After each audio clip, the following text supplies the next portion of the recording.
Oke teman-teman, di pembelajaran yang ke-12 ini kita akan membahas tentang bagaimana sih suka duka menjadi administrator website itu, terutama website yang content management systemnya itu sudah disediakan secara default oleh Pusdatin,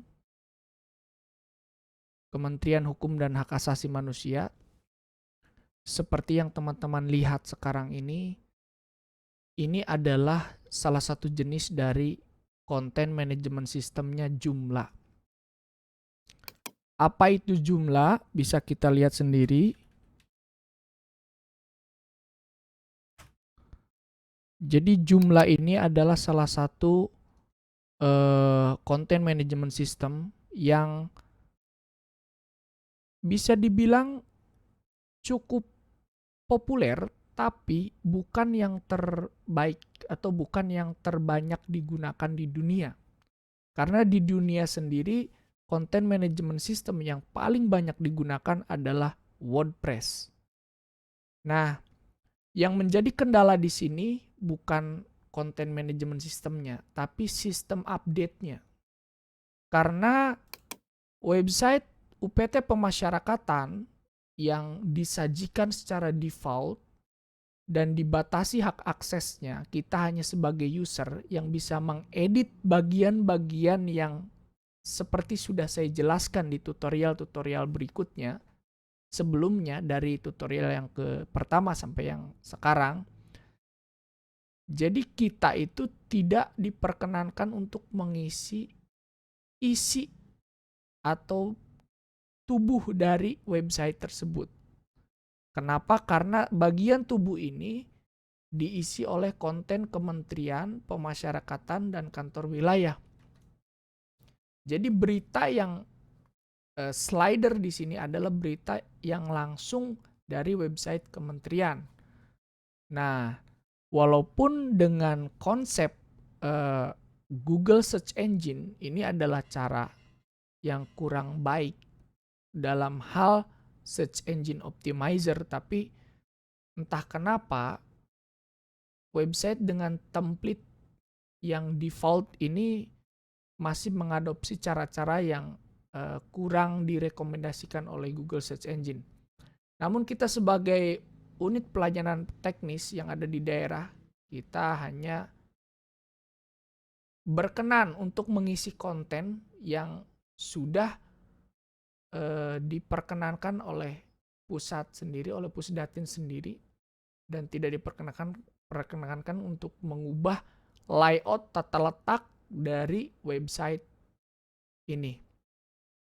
Nah, suka dukanya apa sih menjadi administrator website, terutama di UPT pemasyarakatan ini?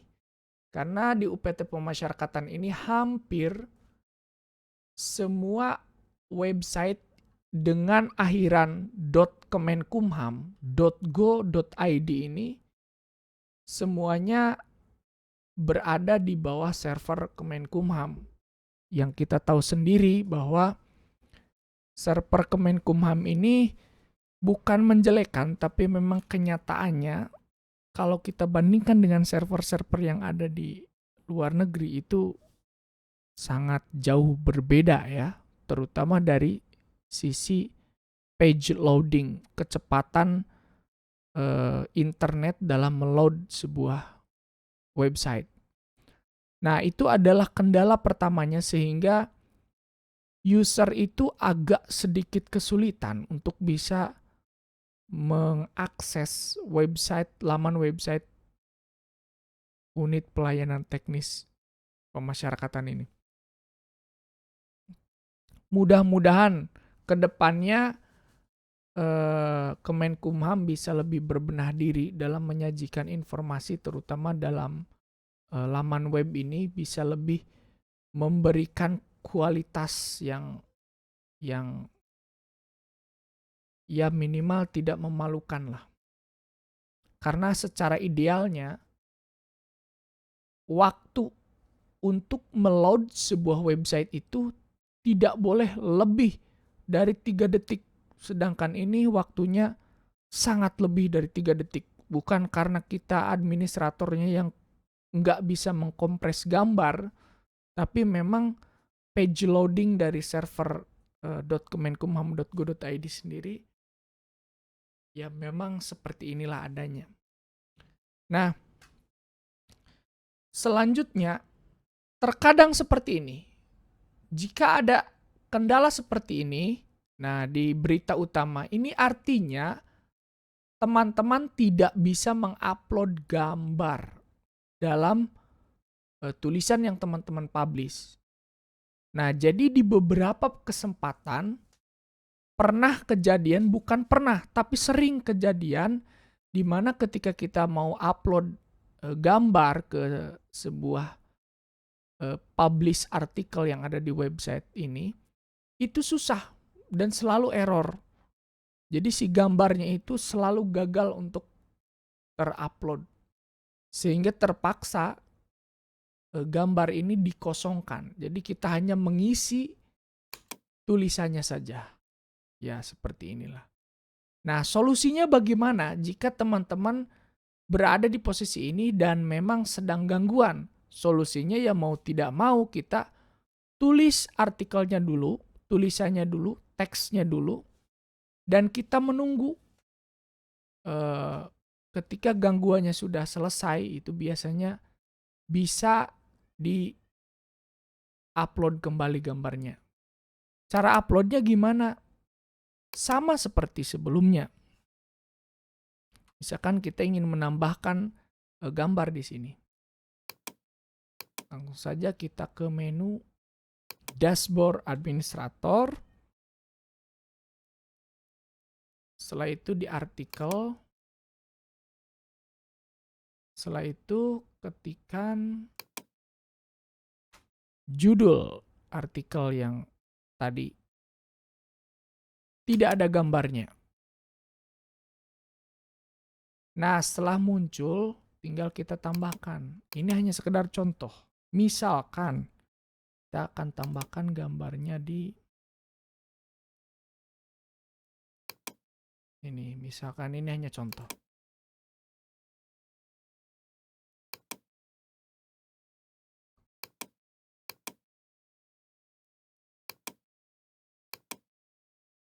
Nah, kita save jangan lupa.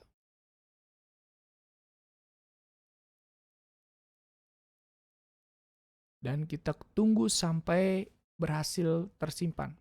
Setelah itu langsung saja kita refresh. Nah, dan gambar pun sudah terpublish. Jadi di konten ini yang tadinya kosong tidak ada gambarnya, sekarang sudah ada gambarnya. Nah, ini adalah suka duka yang sering terjadi. Nah, ini sudah ada gambarnya. Ini hanya sekedar contoh. Oke. Demikian beberapa suka duka yang sering terjadi, yang sering kita alami di website pemasyarakatan. Nah, selanjutnya juga seperti ini. Can load the RSS feed. Please check your setting. Nah, ini sebenarnya bukan kesalahan di kita, tapi memang sering terjadi seperti ini. Jadi terkadang beritanya itu muncul, tapi terkadang beritanya ya tidak muncul seperti ini. Ini bukan kesalahan di administrator UPT, tapi memang settingan dari sananya yang sering terjadi seperti ini. Oke teman-teman, mungkin cukup sekian suka dukanya. Semoga teman-teman bisa memahami tutorial yang singkat ini. Untuk keterangan lebih lanjut tentang materi yang kurang dipahami, teman-teman bisa menghubungi admin yang nanti akan saya share alamat grup WhatsApp dari pengelola website Kemenkumham yang ada di Jawa Barat. Oke teman-teman, terima kasih atas perhatiannya. Semoga